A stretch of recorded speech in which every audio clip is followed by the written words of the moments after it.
이렇게 보면 우리가 이런 시간들을 보내지 않으면 내가 더 신앙생활을 더 잘할까?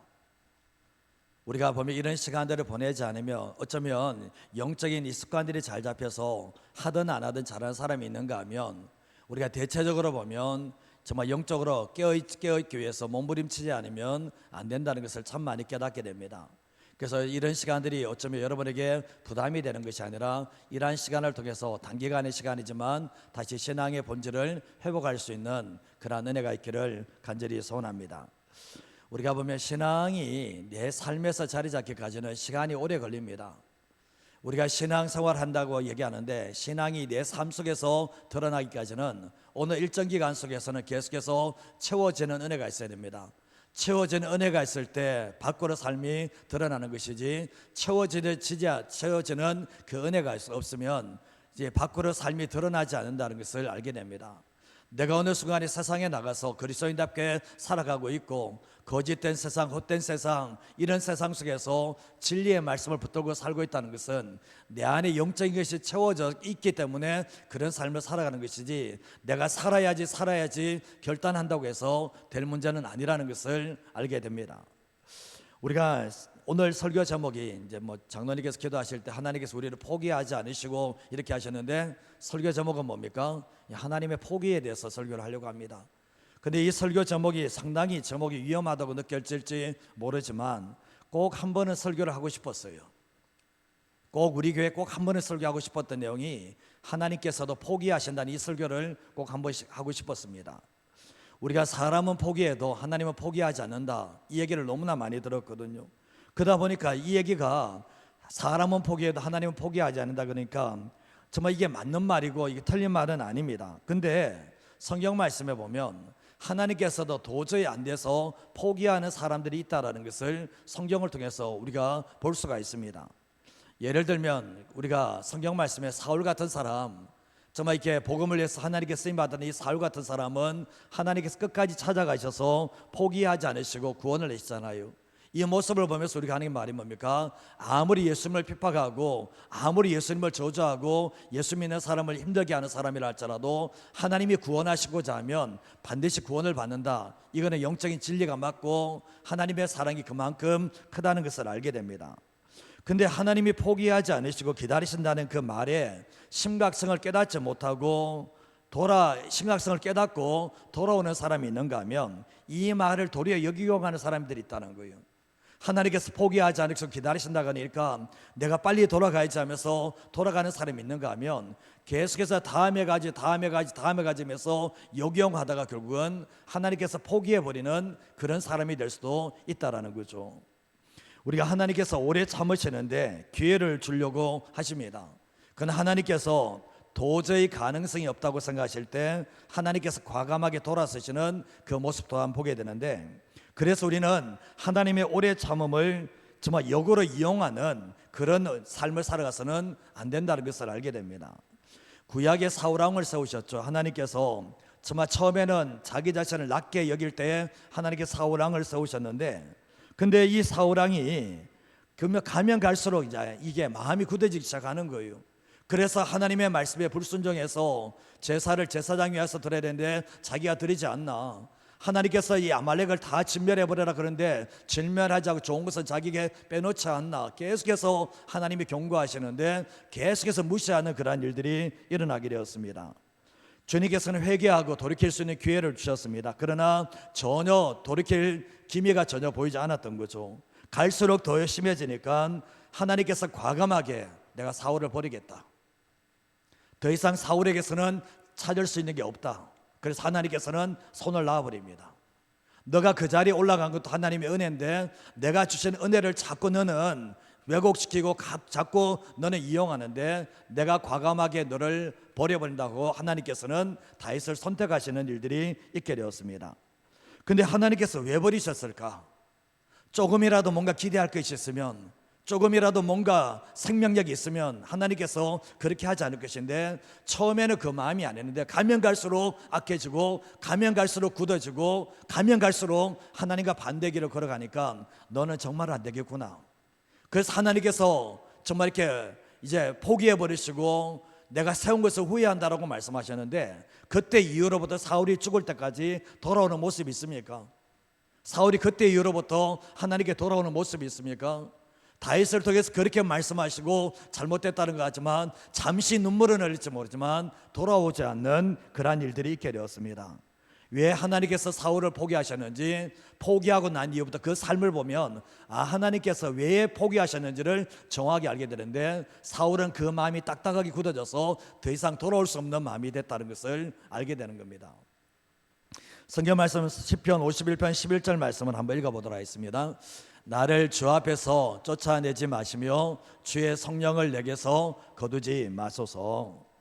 이것이 다윗이 바스바를 범하고 난 뒤에 회개하면서 제가 올려드리던 시편이 이 말씀인데, 다윗이 가장 두려워했던 게 뭐냐 보면 주님께서 나를 주 앞에 쫓아내는 거예요. 그리고 내 안에 구원의 즐거움이 사라지는 거예요.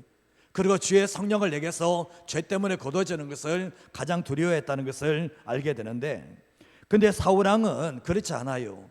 하나님께 버림받는 것보다는 사람에게 버림받는 것이 두렵고, 정말 내 안에 성령님이 소멸되어져 가고 구원의 즐거움이 소멸되어 가는데도 불구하고 그것이 두려운 것이 아니라 내 자리가 위태한 것이 두려웠던 것이 사울 왕의 모습이었다는 것을 알게 됩니다. 우리의 삶을 살아갈 때 보면 전혀 다른 신앙의 구조를 가지고 있거든요.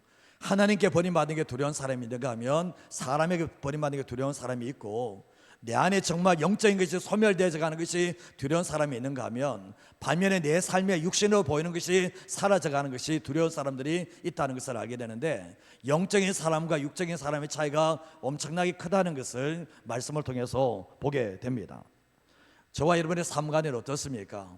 내 지금 심령에 주님이 찾아오신다면 어떤 모습으로 바라보실지 자기 자신을 점검하셔야 되는데, 하나님의 말씀을 들을 때도 저 사람이 들어야 될 말씀인데 그게 아니고 내가 들어야 될 말씀이에요. 내 자신을 되돌아보면서 깨우쳐지면 안 되는데, 신앙생활 할 때 보면 저 사람보다 내가 낫다고 진짜 그렇습니까?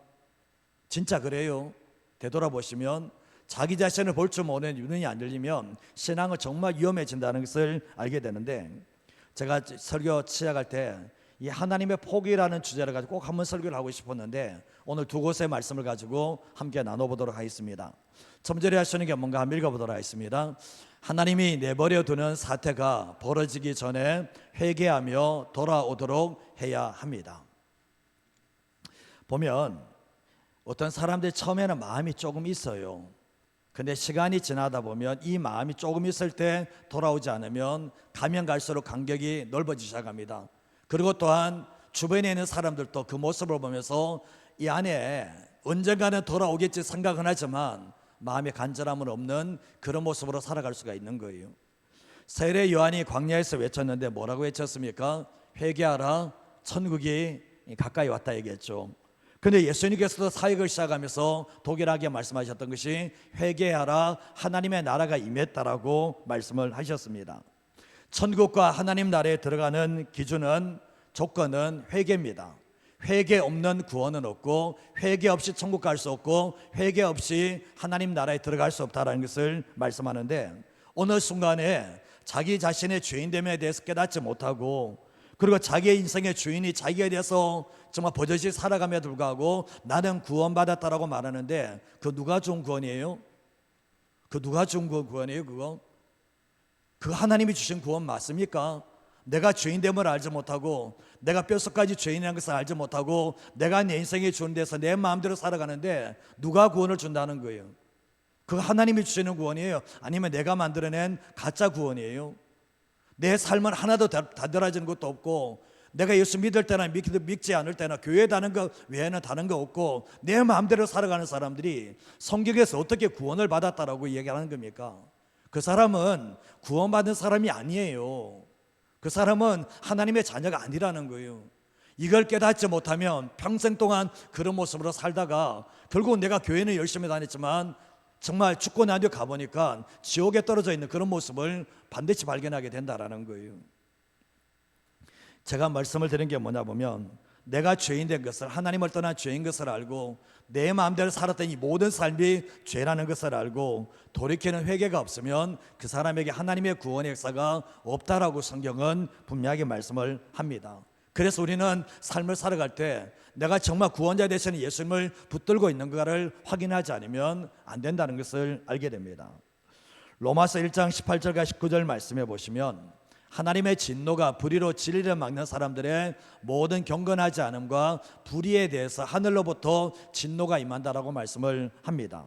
그러면서 하나님을 알만한 것이 그들에게 보였는데 하나님께서 이를 그들에게 보여셨다라고 말씀을 합니다.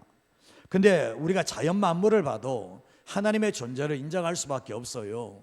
하나님께서 자연 만물을 통해서 또 주의 복음을 통해서도 하지만 예수 믿지 않는 사람들이 하나님의 존재가 어디 있었냐고 하나님의 존재를 알지 못한다고 얘기하지만 이 모든 자연 만물을 봐도 이 자연 만물 속에서는 하나님의 신성이 담겨져 있다는 것을 우리는 충분히 알게 됩니다. 그러나 뭡니까? 하나님을 인정하지 않는다는 거죠. 그리고 로마서 1장 22절 말씀에 보면 스스로 지혜 있다 하나 어리석게 되어 얘기합니다. 예수님을 만나지 못하고 하나님을 만나지 못한 사람이 자기가 교만해요. 자기가 지혜로워요. 자기가 신이에요. 자기가 하나님이 되어 있다는 거죠. 자기가 모든 것을 다 아는 것처럼 얘기를 한다는 거죠. 그러면서 온갖 더러운 죄를 짓고 온갖 우상 숭배를 하는 삶을 살게 되는데 하나님이 어떻게 하실까 생각해 보시면 로마서 1장 25절 말씀도 한번 읽어보겠습니다. 이는 그들이 하나님의 진리를 거짓 것으로 바꾸어 피조물을 조물주보다 더 경배하고 섬김이라 주는 곧 영원히 찬송할 이시로다. 아멘. 이들이 뭡니까? 하나님의 진리를 거짓 것으로 바꿔버려요. 그리고 이단들도 보면 하나님의 진리를 거짓 것으로 바꿔버리죠. 그리고 피조물을 조물주보다 더 경배하고 섬기는, 정말 창조주 되신 하나님을 섬겨야 되는데 하나님께서 피조물 이 땅에 만드는 것들을 더 경배하고 섬기는 그러한 일들도 일어나는데 하나님께서 돈을 만드셨지만 그 돈을 섬기는 사람들이 너무나 많다는 것 또한 알게 됩니다. 근데 그건 뭡니까?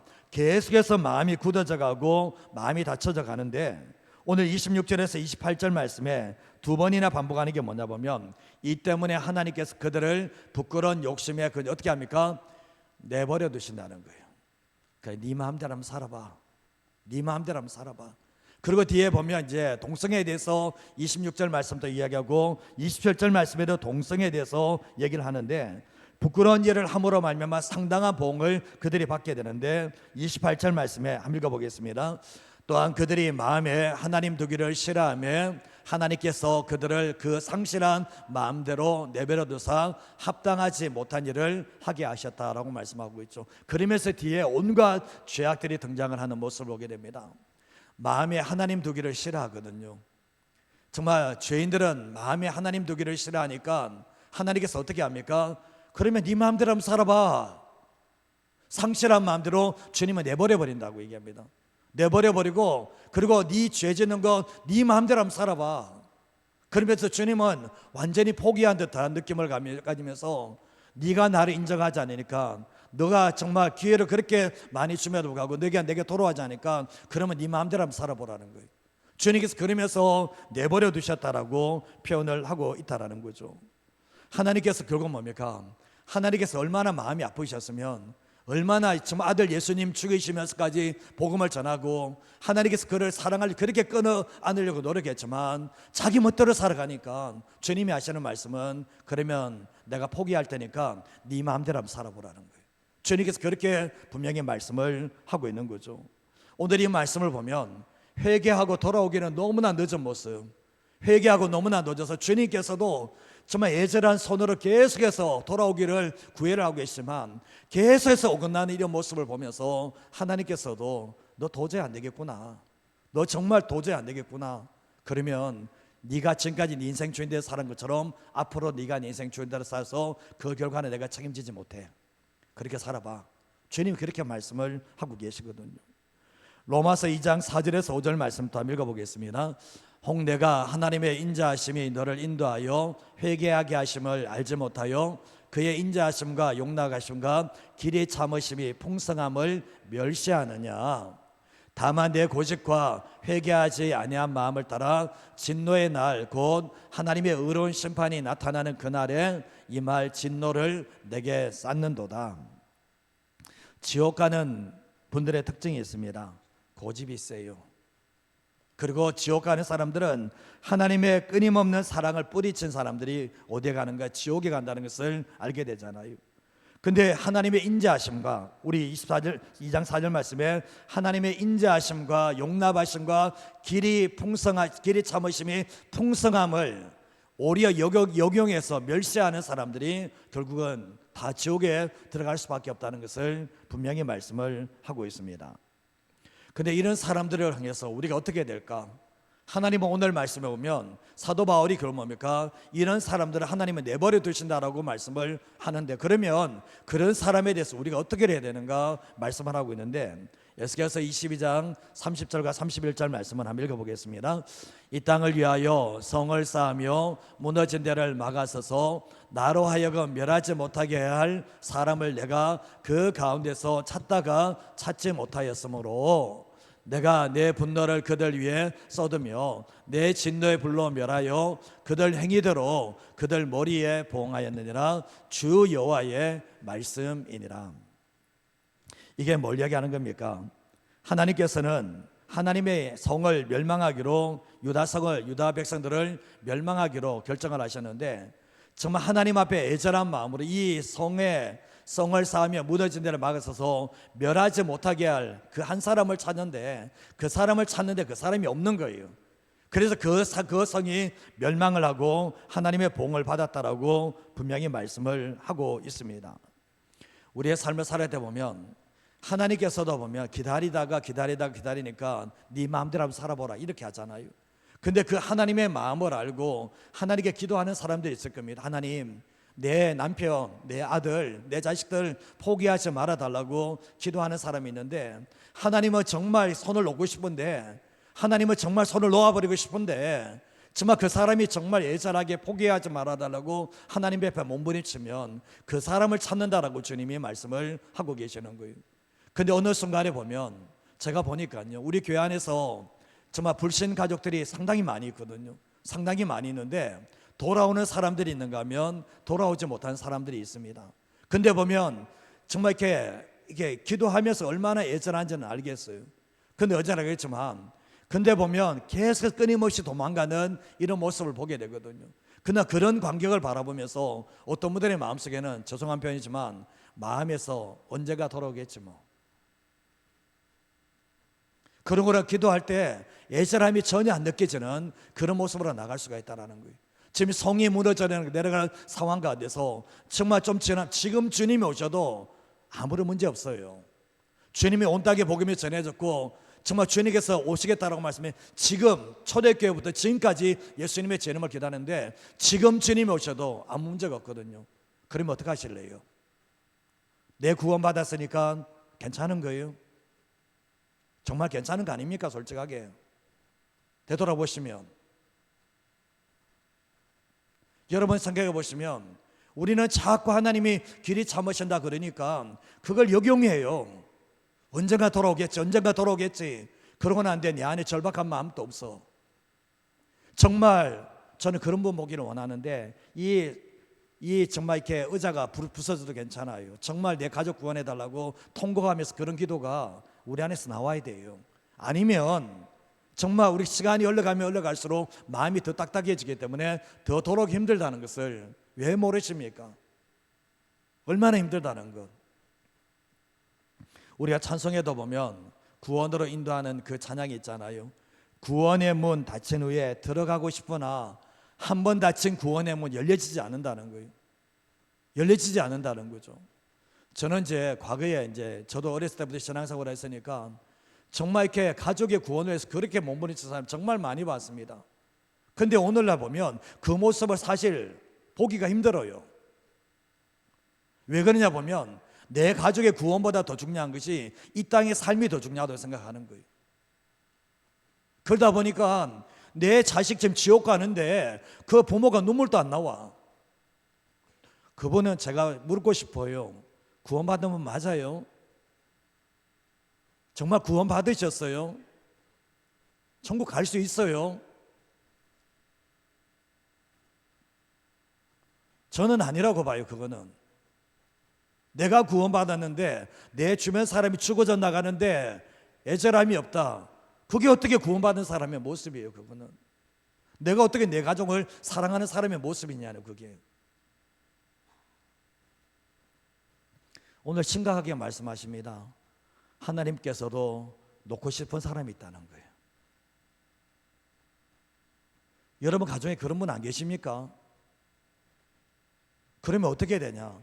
오늘 이 말씀을 보시면서 기도해야 될 게 뭐냐 보면, 정말 얼마나 예절하게, 얼마나 절박하게, 정말 시간이 지금 없어요. 사실은 시간 여유 있는 게 아니라는 거죠. 그런 기도를 하나님께 올려드리기를 위해서 기도하시되, 하나님 아버지 포기하지 말아달라고. 하나님 내 자식 모습 보면, 내 가족 모습 보면 하나님 포기하고 싶겠지만 포기하지 말아달라고 끝까지 부르짖는 그 애절한 목소리를 주님께서 들으신다는 것을 기억하시기를 바랍니다. 오늘도 이 시간 기도하실 때도 그런 애절함이 저에게도 있고 여러분에게도 있는 그러한 은혜가 있기를 바랍니다. 자, 두 번째로 하시는 게 뭔가 한번 읽어보겠습니다. 마음이 굳어지는 것을 조심하며 하나님께로 돌이키며 회개해야 합니다. 신앙생활의 행복은 내 마음에 있거든요. 예수 믿지 않는 사람들은 행복이 내 삶에, 내 밖에 있다고 모르지만, 예수 믿는 사람의 진정한 행복은 내 안에 있거든요. 내 안이 천국이 돼야 되는 거거든요. 내 삶이 아무리 좋아도 내 안이 지옥이 되면 예수 믿는 사람에게 진정한 행복은 없는 거거든요. 근데 예수 믿는 사람은 하나님이 내 마음의 보좌에 앉을 때 진짜 행복은 찾아오고 만족이 찾아오게 되거든요.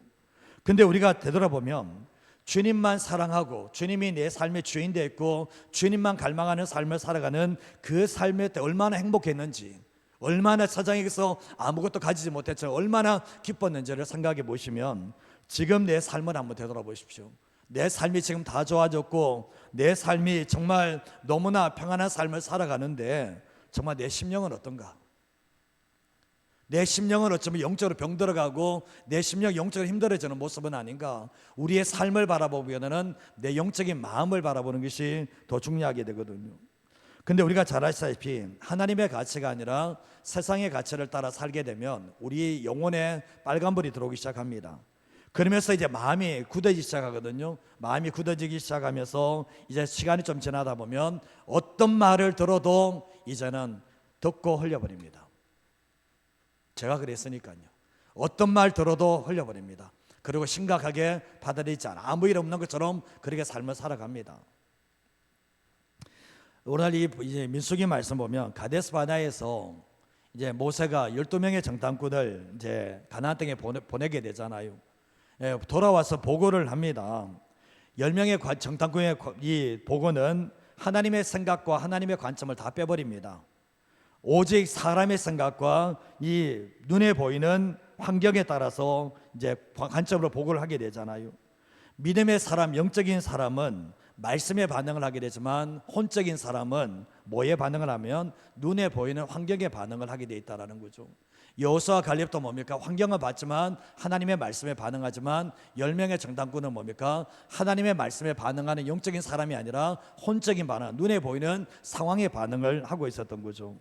근데 이 10명의 정탐꾼이 부정적인 보고를 하게 되고 우리가 그들 앞에 메뚜기와 같다 얘기하면서 가면 안 된다고 했을 때 이스라엘 전체가 술렁이면서 그래 가면 안 돼 죽어 그러면서 대성통곡하면서 애굽으로 돌아가자 얘기를 하게 되었습니다. 하나님 보실 때는 기가 막혀요. 2년 광야 2년 동안 오면서 하나님의 인도하심이 있었고 살아계심이 있었고 책임져 주시는 그런 은혜가 있었는데 결국 뭡니까? 2년 2개월 동안 훈련했는데 아무것도 남는 게 없는 거예요. 사실은 되돌아보면 2년 2개월 동안 그렇게 죽을 고생하면서 광야길 돌아가면서 하나님은 자신의 은혜를 그렇게 베풀어 줬는데 2년 2개월 동안 학원에 시험 딱 해보니까 시험이 빵점이 나오네요. 시험이 빵점이 나와버린 거예요. 전체가 결국은 다시 돌아가자 이런 얘기가 나오게 되었던 거죠. 결국 뭡니까? 신앙이 전혀 준비되지 않은 모습을 보겠는데 이 정도 돌면 어느 정도 신앙은 만들어져 있어야 되는데 신앙생활 20-30년 하면 뭐가 만들어져 있어야 되는데 되돌아보니까 환경 앞에서 다 무너져 내리는 그런 모습을 보게 됩니다. 모세도 어쩔 수 없었던 거죠. 모세가 하나님의 지도자로서 아무리 하나님의 살아계심을 보여주고 하나님의 말씀을 전했지만 귀를 닫아버린 사람들에게는 정말 눈으로 보고 귀로 들었지만 깨닫지 못하는 사람에게는 아무런 소용이 없었다는 것을 알게 됩니다. 이 모습을 통해서 볼 수 있는 것은 신앙은 세월이 흐른다고 나아지는 건 아니라는 거예요. 신앙이 세월이 흐른다고 나아지는 게 아니라 정말 하나님의 은혜를 알고 하나님의 역사하심을 아는 사람이 신앙이 좋아지는 것이지, 신앙 3, 40년 해도 사실은 직분 받아도 3, 40년 지나도 그전이나 지금이나 별다를 바 없는 그런 모습으로 살아갈 수 있는 것이 저와 여러분의 모습이 될 수 있다는 거, 오늘 이 말씀을 통해서 보셔야 됩니다. 어쩌면 처음 나왔을 때보다 마음이 더 굳어져 버렸어요. 더 안 좋은 마음을 가지고 있는데, 오늘 11절과 12절 말씀 한번 읽어보겠습니다. 여호와께서 모세에게 이르시되 이 백성이 어느 때까지 나를 멸시하겠느냐? 내가 그들 중에 많은 이적을 행하였으나 어느 때까지 나를 믿지 않겠느냐? 내가 전염병으로 그들을 쳐서 멸하고 내게 그들보다 크고 강한 나라를 이루게 하리라. 하나님이 얼마나 분노하셨는데 11절 말씀에 반복되는 단어, 어느 때까지 너희가 나를 멸시하고 어느 때까지 나를 믿지 않겠느냐? 내가 너에게 이런 이적을 베풀었는데 언제까지 나 믿지 않을래? 그런 얘기를 주님이 하고 계시잖아요. 그런데 모세가 19절과 20절 말씀에 보면 과업난이 주의 인자의 광대하심을 따라 이 백성의 죄악을 사실에 애굽에서 지금까지 이 백성을 주님이 용서해 줬던 것처럼 지금 또 용서해 달라고 모세가 하나님께 중보기도 합니다. 금송아지 우상제 있을 때도 하나님 다 멸망시켜 버린다니까 모세가 주님께 용서해 달라고 했을 때 용서해 줬는데 지금 또 용서를 해달라고 합니다. 20절 말씀을 보시면 여호와께서 이르시되 뭐라고 합니까? 내가 내 말대로 죄를 사해 주겠다라고 분명히 말씀을 합니다. 그러면 하나님의 마음이 지금 기쁜 거예요? 하나님의 마음이 지금 기쁜 거예요? 기쁘지 않아요. 사해 준다고 하지만 기쁘지 않아요. 하나님은 모세 때문에 살려주지만 기쁘지 않은 마음 가지고 있는데, 21절에 23절 우리가 좀 전에 읽었지만 진실로 내가 살아있는 것과 여호와의 영광이 온 성에 충만할 것을 두고 맹세하는데 내 영광과 애굽과 광야에서 내가 행한 이적을 이같이 몇 번요? 10번이나 나를 시험하고 내 목소리를 청종치 않은 이 사람들은 어떻게 하겠다는 겁니까? 내가 그들의 조상들에게 맹세한 땅을 어떻게 해요? 결단코 보지 못할 것이고 나를 멸시하는 사람들은 뭡니까? 한 사람도 그것을 보지 못할 거다 분명히 말씀을 합니다. 이거 누구 이름 걸었습니까? 하나님의 이름 걸은 거예요. 하나님의 이름 걸고 내 영광과 내 이적을 보고서도 10번이나, 이 10번이라는 것은 숫자적인 10번이가 아니고 10은 완전수예요. 완전수. 정말 이 10번만 하는 게 아니고 지금까지 모든 과정 속에서 정말 나를 시험하고 내 목소리를 청종하지 않는 그 사람은 단 한 명도 조상들에게 명령한 약속의 가나안 땅에 들어가지 못한다라고 말씀을 합니다. 이 이스라엘 백성들의 끊임없는 끝없는 반역을 표현하고 있는데 그런 얘기가 있죠. 사람은 고쳐서 서는 거 아니다. 사람은 고쳐서 서는 거 아니다. 이런 얘기를 많이 하잖아요. 근데 하나님은 뭡니까? 사람을 고쳐서 쓰십니다. 근데 뭡니까? 끊임없이 변화되지 않는 이 사람들에 대해서는 자신이 약속의 가나안 땅에 넣어주시겠다고 맹세를 하셨지만 그 맹세를 하나님께서 취소해 버리시고 철회해 버리시는 이런 장면을 보게 됩니다. 이게 뭘 얘기하는 겁니까? 내가 너에게 약속했지만 네가 광야 속에서 그렇게 역사를 경험하면서 너희들의 신앙을 갖춰서 들어가게 만들었지만 너희들이 전혀 준비되지 않는다면 나도 너희들에 대해서는 포기하겠다. 더 이상 너희들에게 기회를 주지 않는다. 근데 38년 동안 광야 생활하면서 어떤 일이 나십니까? 단 한 사람도 기회가 안 주어집니다. 단 한 사람도 주님의 말씀한 사람 외에 가나안 땅에 들어가는 사람 없습니다. 그리고 광야 38년의 삶은 이스라엘 백성들이 죽임을 당하는 시간이었습니다. 가는 곳마다 이제 하나님께서 하나님의 사람들을 죽입니다. 그리고 약속의 가나안 땅에 못 들어갔다 하셨던 모든 사람들이 38년 동안의 광야에서 다 시체가 되어버린 일들이 일어나게 되었습니다. 이게 뭘 얘기하는 겁니까? 결국 뭡니까? 변화되지 않으니까 마음이 굳을 대로 굳어져서 하나님은 2년 딱 보니까 나머지 세월 안 봐도 알겠다는 거예요. 2년 동안의 세월을 보니까 너희 남은 인생 안 봐도 뻔히 보인다는 거예요. 주님께서 결국 뭡니까? 이스라엘 백성이 광야길을 걸어갈 때 하나님 앞에 잘못했으니까 주님 도와달라고, 잘못했으니까 다시 기회를 달라고 하는 사람이 모세 외에는 별로 없어요. 사실은. 결국은 뭡니까? 38년 동안 변화되지 않음으로 통해서 저주의 음성 그대로 이루어지는 일들이 일어나게 되었습니다. 믿는 성도들이 신앙이 잘해야 이유가 있습니다. 아무리 축복을 말씀하셔도 자신의 신앙이 자라나지 않는 한 그 축복은 그림의 떡에 불과합니다. 아무리 주님이 축복을 말씀하신다 그래도 결국 또 축복의 메인 사람들은, 하나님의 메인 사람이 아니라 축복의 메인 사람들은 결국 뭡니까? 정말 눈에 보이는 것에 마음이 굳어져서 결국은 하나님의 은혜도 축복도 못 누린다는 것을 말씀하고 있는데, 믿음이 없고 순종하지 않는 자세와 태도가 얼마나 위험한지에 대해서 말씀을 하고 있는 거죠. 우리가 신앙생활 할 때 보면 마음이 굳어지는 것은, 몸 피곤하는 거는 괜찮아요. 저도 뭡니까? 새벽에 나오니까 정신이 어떤 데 나가려고 그래요. 어떤 데는 막 속이 막 뒤집힐 거, 이런 거 느낌 받거든요. 여러분만 힘든 건 아니에요. 저도 속이 막 뒤집힐 것 같아요. 어떤 데는 막 토할 것 같고 막 이렇거든요.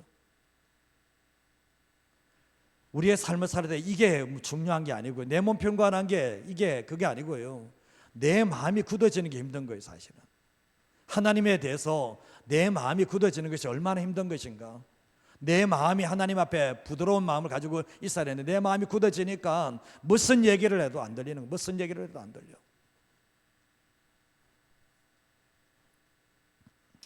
제가 오늘 새벽에 기도할 때 그런 기도했습니다. 하나님, 내 감정 가지고 이야기하지 말고, 설교하지 않게 하시고요, 하나님의 감정을 가지고 설교해달라고 기도하고 올라왔거든요.